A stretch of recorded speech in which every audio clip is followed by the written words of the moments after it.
Hello అందరికీ welcome back to my channel VV fun and vlogs. నేను మీ మయూరి. అందరూ ఎలా ఉన్నారండి? నేనైతే చాలా బాగున్నాను. మీరందరూ కూడా చాలా బాగుండాలని కోరుకుంటున్నాను. సో ఈరోజు నేను తెలంగాణలోని రాజన్న సిరిసిల్ల జిల్లా జమ్మికుంట సమీపంలో ఉన్న ఇల్లందుకుంట శ్రీరాములవారి దేవాలయానికి అయితే వెళ్తున్నాను. ఈ దేవాలయంలో శ్రీరాములవారి కళ్యాణం చాలా ఘనంగా జరుగుతుంది. ఆ కళ్యాణానికి మేమైతే బయలుదేరుతున్నాము.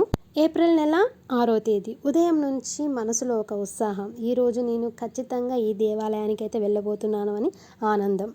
ఆల్మోస్ట్ 12 సంవత్సరాల నిరీక్షణ అనే చెప్పాలి. నా పెళ్ళికి ముందు వెళ్ళిందే, మళ్ళీ ఇప్పుడు వెళ్తున్నాను.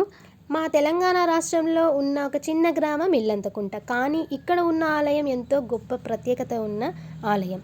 శ్రీరాములవారు, లక్ష్మణుడు, సీతమ్మ వారి ఆశీస్సులతో కరిగిపోతున్న వాతావరణం. అపర భద్రాద్రిగా ప్రసిద్ధి పొందిన ఈ దేవాలయానికి కొన్ని పురాణ కథలు ప్రాచీనంలో ఉన్నాయి. రామాయణ కాలంలో శ్రీరాములవారు తన అరణ్యవాస సమయంలో సీతాదేవి మరియు లక్ష్మణస్వామితో కలిసి ఈ ప్రాంతాన్ని సందర్శించారని చెబుతుంటారు. అపర భద్రాద్రిగా పిలిచే కారణం ఇక్కడ జరిగే శ్రీరాములవారి కళ్యాణ మహోత్సవాలు భద్రాద్రి మాదిరిగానే ఎంతో వైభవంగా, భక్తి శ్రద్ధలతో జరుగుతాయి. భద్రాచలంలో జరిగేలా ఇక్కడ కూడా ప్రతి సంవత్సరం శ్రీరామనవమి సందర్భంగా భక్తుల ఉత్సాహం మధ్యలో సీతారాముల కళ్యాణం నిర్వహిస్తారు. ఇది చూసేందుకు చుట్టుపక్కల గ్రామం నుంచి వేలాది మంది భక్తులు వస్తారు. ఈ ఆలయం ఉన్న ప్రదేశం చాలా శాంతివంతంగా ఉంటుంది. ఇక్కడ జరిగే నిత్య పూజలు, ఉత్సవాలు, అన్నదాన కార్యక్రమాలు భద్రాచలం తరహాలో ఉండడం వల్ల ఈ పేరు వచ్చింది. ప్రతి ఏడాది శ్రీరామనవమి వేడుకలు అద్భుతంగా జరుగుతాయి. రథోత్సవాలు, పల్లకీ సేవ, హోమాలు, కళా పరిచయాలు వంటి ఎన్నో కార్యక్రమాలు నిర్వహిస్తారు. ఈ వీడియో చూసే వాళ్ళు ఇంకెవరైనా ఇక్కడికి వచ్చారా?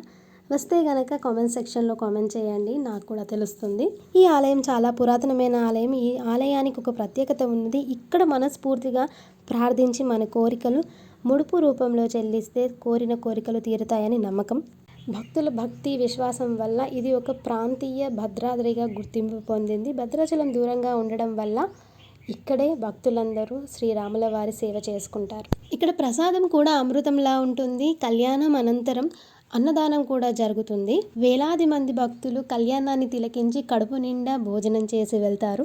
మీరు కనుక నా ఛానల్ ఫస్ట్ టైం చూస్తున్నట్టయితే నా ఛానల్లో ఇంకా చాలా వీడియోస్ ఉన్నాయండి, ఒకసారి వెళ్ళి చూడండి. మీకు కనుక నచ్చితే మీ ఫ్రెండ్స్ అండ్ ఫ్యామిలీ మెంబర్స్కి షేర్ చేయండి. అలాగే సబ్స్క్రైబ్ చేయండి. పక్కన బెల్ ఐకాన్ ఉంటే దాన్ని క్లిక్ చేయండి. ఇది నిజంగా నాకు మర్చిపోలేని అనుభవం. మీరు కూడా ఈ ఆలయాన్ని ఒకసారి సందర్శించండి. ప్రత్యేకంగా శ్రీరామనవమి సమయంలో వస్తే ఈ కళ్యాణ మహోత్సవం మీ మనసును కూడా తాకుతుంది.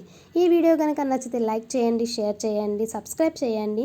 మీ అనుభవాలను నాకు కమెంట్ రూపంలో తెలియజేయండి. కళ్యాణం చూస్తున్నంతసేపు కనులకు పండుగగా అనిపించింది. కళ్యాణ సమయంలో అందరూ శ్రీరామచంద్రమూర్తికి జై అంటూ ఉద్వేగంగా పాడుతుంటే ఒళ్ళు జలతరించింది.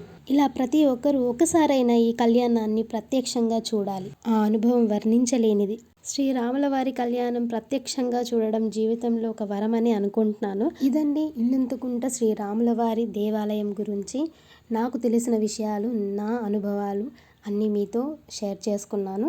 సో మరొక మంచి బ్లాగ్తో అయితే మీ ముందుకు వచ్చేస్తాను. Till then take care, have a nice day, keep smiling. Last వరకు చూసిన ప్రతి ఒక్కరికి పేరు పేరున థ్యాంక్ యూ సో మచ్ అండి.